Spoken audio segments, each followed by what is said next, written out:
मराठी चित्रपटात love triangle तसा फार रेअरली दिसून येतो, परंतु 2013 हे वर्ष मात्र या प्रेमाच्या त्रिकोणाला बहर देणारं ठरलं। सुरुवात केली ती पुणे 52 या चित्रपटाने, ज्यात आपण सई ताम्हणकर, गिरीश कुलकर्णी आणि सोनाली कुलकर्णी यांचा एक डिप्रेसिंग लव्ह ट्रायंगल पाहिला। पण त्यात कथानक अधिक भाव खाऊन गेलं आणि सईची बोल्ड अदाकारी तर सर्वांनी अप्रिशिएट केली। पण तरीही लोकांच्या लक्षात राहिलेल्या प्रेम त्रिकोणाची सुरुवात केली ती आपल्या सर्वांच्या आवडीच्या दुनियादारी या चित्रपटाने। मीनू, शिर्या आणि शिरीन यांचा लव्ह ट्रायंगल आपण पाहिला। एक फुल ऑन एंटरटेनिंग लव्ह स्टोरी आपण बॉक्स ऑफिस वर पाहिली। त्यानंतर थोड्याच दिवसात रिलीज झाला टाइम प्लीज हा चित्रपट, ज्यात आपण उमेश कामत, प्रिया बापट आणि सई ताम्हणकर यांचा लव्ह ट्रायंगल पाहिला। अरेंज मॅरेज नंतर कॉलेजचं भेटलेलं जुनं प्रेम पुन्हा एकदा अचानक आपलंसं वाटू लागतं आणि मग प्रेमात होणारी टग ऑफ वॉर ही आपण पाहिली। त्यानंतर 2013च्या सेकंड हाफ मध्ये मिलिंद सोमण, राजेश्वरी सचदेव आणि देविका दफ्तरदार यांचा संहिता हा चित्रपट प्रदर्शित झाला। एक वेगळा म्युझिकल प्रेमाचा त्रिकोण इथे पाहायला मिळाला। दरबारात गाणारी बाई, संस्थानाचा राजा आणि त्याची राणी यांच्यातली सुंदर प्रेम कहाणी इथे रंगली। चित्रपटात राष्ट्रीय पारितोषिक विजेतं संगीत होतं, परंतु चित्रपट बऱ्याच लोकांपर्यंत पोहोचू शकला नाही आणि आता प्रदर्शित झाला तो मंगलाष्टक वन्स मोर। वेल, इथे प्रेमाचा त्रिकोण वगैरे नव्हता, पण सत्या आणि आरती यांच्या प्रेमात शालिनी बाबतच्या संशयाचं भूत कशी अफरातफर माजवतं याची प्रचिती आपण या चित्रपटात घेतली।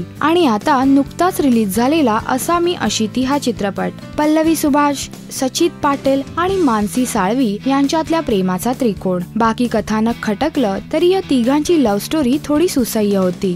2013 मध्ये टोटल 6 असे चित्रपट होते ज्यांनी प्रेमाचा ट्रायंगल दाखवला। यातले तुमचे फेवरेट लव्ह ट्रायंगल कोणते ते नक्की कळवा।